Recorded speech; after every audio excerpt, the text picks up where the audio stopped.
Hello viewers, welcome back to your channel life style of నిష్ఠ. ఎలా ఉన్నారంతా? బాగున్నారా? ఈరోజు వీడియో కార్తీక పురాణం అధ్యాయం 29.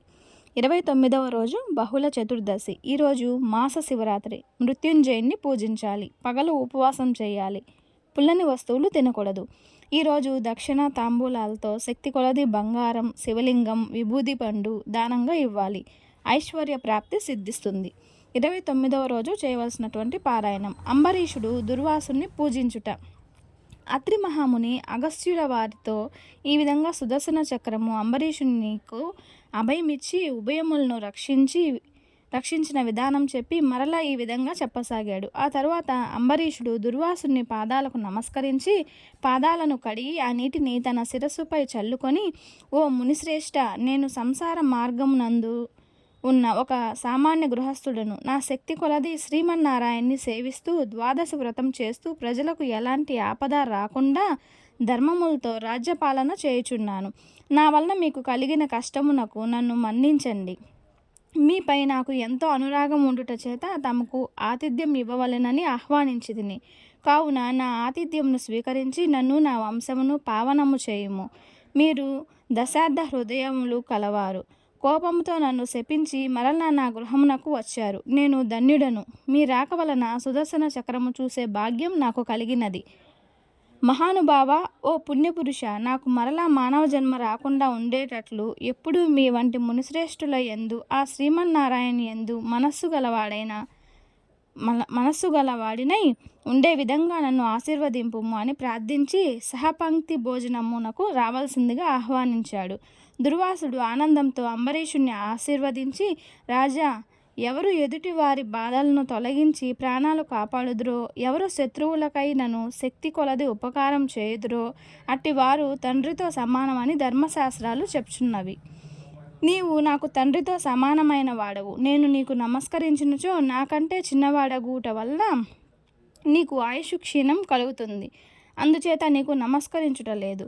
నీవు కోరిన చిన్న కోరికను తప్పక నెరవేరుస్తాను. పవిత్ర ఏకాదశి వ్రతనిష్ఠుడవు అగు నీ మనస్తాపమును కలిగించినందుకు వెంటనే నేను తగిన ప్రాయశ్చిత్తము అనుభవించాను. నీతో భోజనం చేయుటకు నా భాగ్యము అని దుర్వాస మహాముని అంబరీషుని కోరిక ప్రకారం సంతృప్తి భోజనం చేసి అతని భక్తిని ప్రశంసించి అంబరీషుని దీవించి తన ఆశ్రమునకు వెళ్ళాడు. ఈ వృత్తాంతమంతయు కార్తీక శుద్ధ ద్వాదశి నాడు జరిగినది. కావున ఓ అగస్త్య మహాముని, ద్వాదశి వ్రత ప్రభావం ఎంతటిదో గ్రహించితివి గదా. ఆ రోజున శ్రీ మహావిష్ణువు క్షీరసాగరమునందు శేషశయ్యపై నుండి లేచి ప్రశాంతంగా ఉండును. కనుకనే ఆ రోజుకు అంతటి మహిమ కలిగినది. ఆ రోజు చేసిన పుణ్యాలు ఇతర దినములతో పంచదానాలు చేసినంత ఫలం లభిస్తుంది.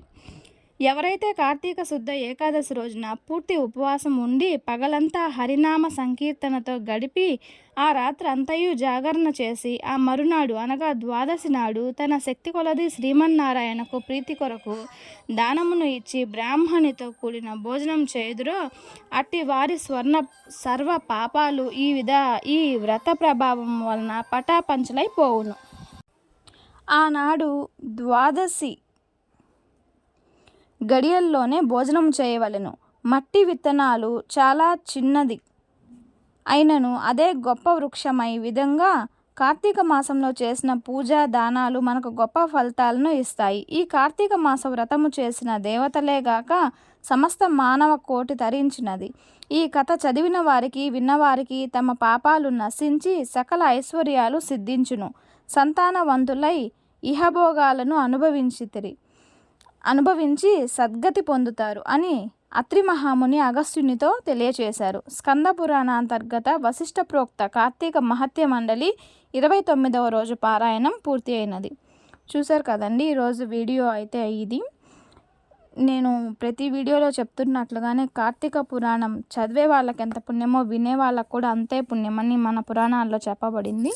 ఇంకా నా ఛానల్ ఎవరైనా సబ్స్క్రైబ్ చేసుకోకపోతే సబ్స్క్రైబ్ చేసుకొని లైక్ చేయండి, షేర్ చేయండి. Thanks for the watching. Next వీడియోలో మళ్ళీ కలుద్దాము. అంతవరకు నమస్తే. Don't forget the subscribe.